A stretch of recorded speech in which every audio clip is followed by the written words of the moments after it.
Hi, and welcome to 11.7 Series and Parallel Circuit Analysis. This worksheet is all about circuit analysis, and at this point you should have all the tools you need to do all these questions. This is simply just to practice everything. So part 1 was series circuits, part 2 is parallel circuits, part 3 they have Kirchhoff's current law in here, part 4 is about ammeters and voltmeters and where you should place them. A bunch of questions like that. Then we talk about equivalent resistance in series and parallel. And then we draw some diagrams. So it's a good comprehensive review of everything. You have the answer key in the back. And as you saw, there's a lot of questions and there's not a lot of space to work. So I highly recommend working on a separate sheet of paper. And that's why I kind of made my own file here that is more spaced out so I could write on it for you guys. So the questions are going to look spaced out differently, but they're still the same questions. I just copied and pasted them. All right, so that's kind of the game plan for today. So let's do this. Part 1, series circuits. Okay, it says a 30 ohm resistor and a 60 ohm resistor are connected in an electric circuit shown below. What is the equivalent resistance of the circuit? Well, we have to look, is it a series or parallel? In part 1, it's all going to be series circuits. And we could tell because it's just one loop. And that tells us how we're going to handle the equivalent resistance question, because in series circuits, the equivalent resistance is equal to just the sum of the two resistors together. So we get 30 ohms plus 60 ohms. So the equivalent resistance is 90 ohms. And just for clarification with that, this simply means that you could replace this circuit with this one, where there's only one resistor and it's 90 ohms. And you would have the same current. The current at this position is the same amperage as the current over here. So the circuit behaves the same way. It's an equivalent amount of resistance in that one resistor. So what is the current in the entire circuit? Well, we wouldn't just use, so we want to do Ohm's law. And we want to do, oops, that's going to keep popping up. I still haven't figured that out. I is equal to V over R. So the current is equal to the voltage. Well, it's a 12-volt source. That's all the info we have for that. Are we going to use 30 ohms or 60 ohms? If we just use the 30 ohms, we're not really giving this any credit. This is also slowing down the current. So we wouldn't just plug in 30 ohms here. That's not the right answer. And you can't just plug in 60 ohms either, because then you're neglecting the 30 ohm resistor. You have to use the equivalent resistance, 90 ohms, in order to determine what the current is going to be. So you do that and you get 2/15 of an amp, but nobody uses fractions for amps really, so you do 0.13 repeating amps. Okay, so then it says, is there a different current for the 30 ohm and 60 ohm resistor? Explain why or why not. So this goes back to the fact that, oh, we're talking about a series circuit here. What is the relationship between current and the different elements of the series circuit? And you should know from your reference table that in a series circuit, the current is the same everywhere. The total current is equal to the current through the first resistor, the second resistor, and so on. The current is the same. And conceptually, that's because you have all these electrons, but they only have one path to go through. So the electrons can't go faster through the 30 ohm resistor and then slower through the 60 ohm resistor, because that would mean you'd have, if they're going fast through here and then they slow down, you'd have a buildup of electrons over here because it's slowing down over here. That doesn't make any sense. And then eventually, you get a huge clump of electrons. That's not how the series circuit works. It's actually just like a one-lane highway, and traffic has to go all at the same speed. So that's kind of conceptually why the current is the same everywhere. So you have the equation, you have the concept, it's like a one-lane highway, and we would say that there's the same current in both resistors because they're connected in series, and there's only one path. Now that's a little redundant. You could just say that they're connected in series, and that's fine, because if they are connected in series, then that means there is only one path. And so we're done with number 1. Number 2 says a 5 ohm resistor and a 10 ohm resistor are connected in the circuit. They're in series. The ammeter A, so now they're telling you the current. Last time they told you the voltage. So again, we could find the equivalent resistance. This is a series circuit. There's only one path. So we know that you just add them together. So the equivalent resistance is equal to 15 ohms. Part B says, what's the potential difference? So the potential difference, if you forget what that is, that's the voltage. It's in your reference table. In case you forget, you look on the right-hand side over here. Potential difference is the V, the voltage. And again, we're going to use Ohm's law because we know the current. And again, you're looking for like the total voltage supplied to the battery, not the voltage drop across this particular resistor or the voltage drop across this resistor. They're looking for the total voltage. So you use the current and the total or the equivalent resistance. So we're going to use the equivalent resistance. And you could use Ohm's law, substitute, and solve. So the voltage is equal to 1.5 volts, typical for a battery. Now it says, okay, so before I alluded to it, it says, what's the potential difference across the 5 ohm resistor? So what's the voltage if we were going to put a voltmeter across the resistor from one point to another? How much of this 1.5 volts is being used up by the 5 ohm resistor? So we're going to definitely use the 5 ohm in our equation. And we also know the current everywhere, since it's in series, is 0.1 amps. And now we could solve for the voltage again, and we'll get a different answer because before we were looking at the total voltage, now we're just looking at the voltage used by one of the resistors. So substituting into Ohm's law, you get a voltage of 0.5 volts.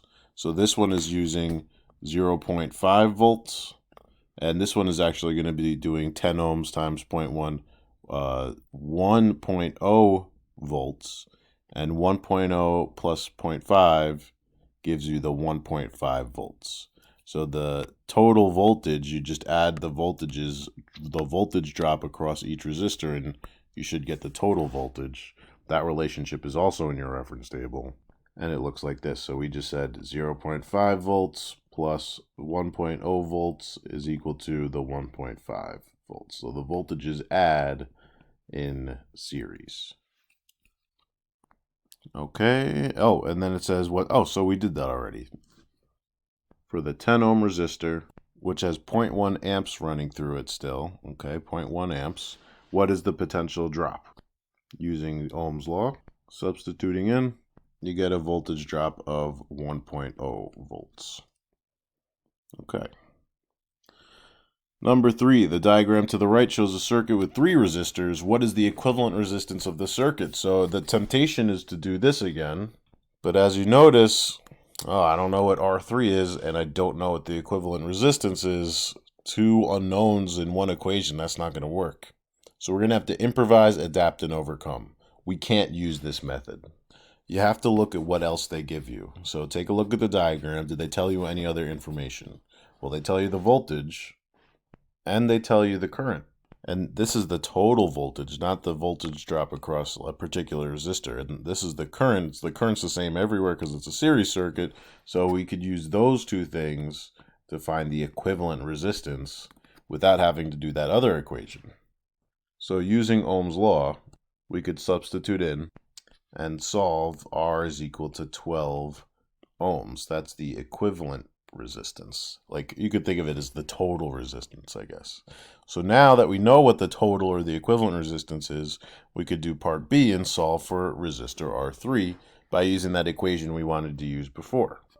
So now we have 12 ohms. That's the total or equivalent resistance.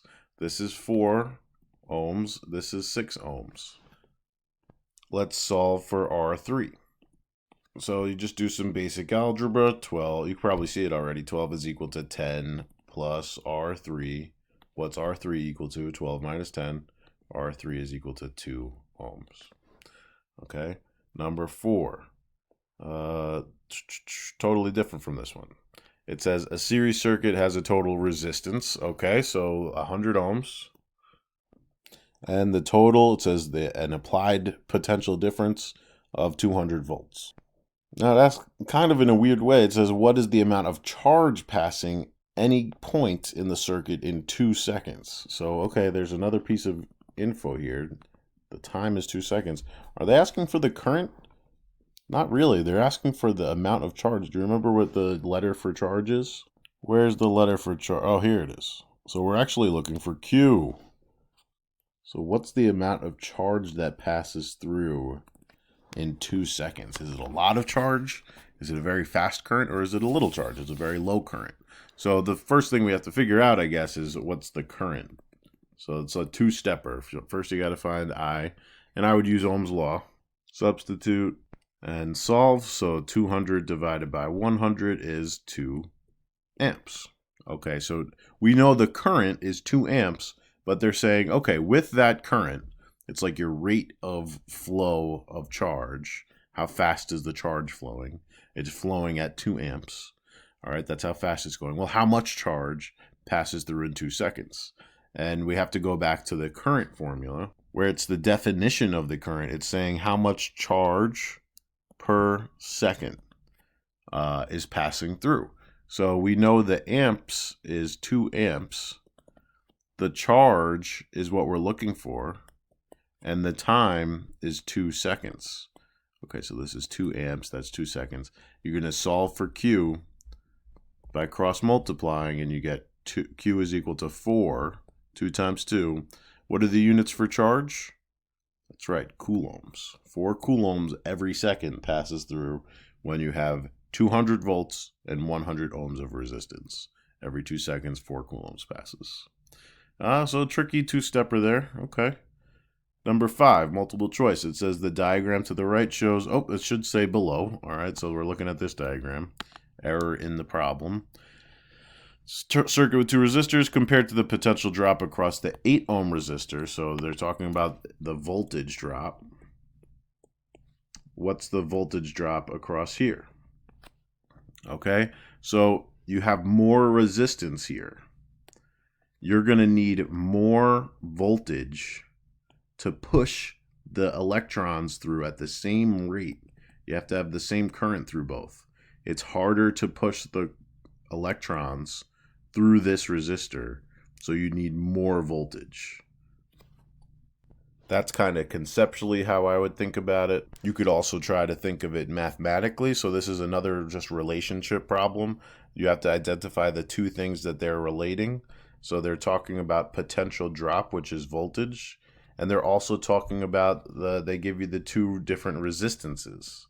So if you double, it's basically saying compared to the 8 ohm resistor to the 4 ohm resistor, if you decrease the resistance by half, what will happen to the voltage? So you need to know an equation that has both those in there. So we got to look at Ohm's law, and R is equal to V over I. So that's how these two things are related. Okay. And you could also say V is equal to I times R, whichever one makes it easier for you to see. And if we go from 8 ohms to 4 ohms, it was half the resistance. So if we half the resistance, whatever you do to one side, you have to do to the other. And it's a direct relationship. And I kind of did it like that because you could do that. And then you'd have to do, okay, what do you do to the voltage to make it the same? But that's basically what it is. And then you got to do 1/2 is great. C. Okay. You could also solve. They give you enough information to find the equivalent resistance. Then you could find the current. Then once you know the current, you could find the voltage across here and the voltage across here. But that's like 3 equations that you have to do, and I'm kind of lazy, so I would prefer to think of it in terms of the relationship type problem. Okay, let's move that work out of the way for number 6. 6 says in the circuit shown below, voltmeter V2 reads 80 volts. What's the reading of voltmeter V1? It would be nice if they told you the total voltage, because then you could just do this equation. But they don't give you the total voltage, so we're going to, again, have to improvise, adapt, and overcome. What else do they tell us, and how can that help us? And I guess I'll show you 2 ways you could organize your thoughts. This is a good problem to introduce the Verb Table. I don't think I did a Verb Table one yet. But first I'll just kind of do how I would do it, because I've more practiced at these. If you need help, I recommend doing the Verb Table. So I'll do both. So first, I would say, okay, I know this voltage and I know this resistor. That's a lot of information right there. I could actually use Ohm's law. And this is specifically for that second resistor. So, but the current is going to be the same everywhere. So now we're actually going to calculate the current, and that'll tell us the current throughout the whole circuit. So that's kind of like powerful information to know. So we have 80 volts divided by 20 ohms. So the current is going to be equal to 4 amps. And now we can use that knowledge over here because we know the current here is also 4 amps. It's the same everywhere because it's a series circuit. So now it's the second step, and we got to do Ohm's law again, but now we're looking for the voltage. So V is equal to I times R, but we're looking at the first resistor. So V1 is equal to 4 times 40. Sorry, it's a little cramped over here. So this is equal to 160 volts. Which makes sense, right? Because this is 20 ohms, this is 40 ohms, and it kind of relates to number 5 where it's like, well, what's the relationship between resistance and voltage? So since it's twice as much resistance, you would expect you need more voltage to push you through at the same current, at the same rate. So just by knowing that it's doubling, you could technically look at this problem and not have to do any calculations. It'll just be like, okay, I doubled my resistance, my voltage has to be doubled because the current has to be the same. So I guess there's 3 ways you could think of it if you're super practiced at it. But I'll show you the Verb Table now. And you could really do this process for any of these circuit problems, series or parallel. So the reason I call it Verb is because it's a table where you organize the voltage, the current, the resistance, and you could even have the power, a P for power, Verb, of the whole circuit. And then, so you have these columns that we're going to fill in. It's like you're filling in the blank and you're solving, that's a bad line, as you go. So you're solving as you go. And we have rows, 1 row for each resistor. And then another row for the total. So here we have resistor 1, resistor 2, and the total. So this is how you set up a Verb Table. It's the same every time. The only thing that's different is your number of resistors. That might increase. And then what I like to do is, okay, first identify, is it a series or parallel? Because that's going to really affect how I handle things. So this is a series. And that's just to remind me that all the relationships for a series hold true now. So then you plug in what you know. So we know for the first one, it's 40 ohms. And the second one, it's 20 ohms. And now we're plugging in still. So for the second one, we know the voltage drop is 80 volts. And that's all we really knew. And they're asking what is the voltage drop across the first one. So we're looking for this. And the way you use this table is anywhere you see a row with 2 pieces of information, that's good because you could actually figure out everything else for that row by doing some calculations. So we can now figure out what the current is. It's a way to like visually help you figure out what the next step should be. So before we were just like, oh, I see this, let me do Ohm's law. Might as well find the current there. But this is a visual way to be like, oh, I see 2 pieces of information in this row. I could actually figure out what the current is. And why is the current important? Because it's a series circuit. So it's powerful information. As soon as you know it here, you could plug it in everywhere. And then that's going to open the door for more calculations. So it's kind of a nice way to like visually see what's going on. So let's do that. I is equal to V over R. Well, I did that step over here. So it's the same thing. I is equal to V2, 80 volts, divided by the 20 ohms. And we could plug in 4 amps right now. So this is 4 amps. And then, yes, series circuit, have a party, 4 amps everywhere. Because it's a series, the current is the same everywhere, and that is the key that unlocks everything else. What is the goal? We're looking for V1.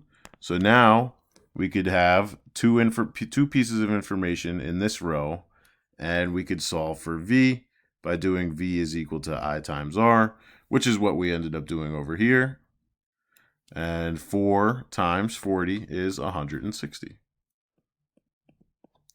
And it's a great, I really like it a lot. If you're having trouble keeping all the relationships in your head and like trying to just look at the circuit and figure out what to do next, the verb table, it seems like it's more work because you have to set it up every time and seems like it's a lot extra work. But if you're having trouble with this, or if you ever get stuck on something, this is the fallback. Okay, revert back to this process, and then hopefully it'll take you out of the weeds a little bit.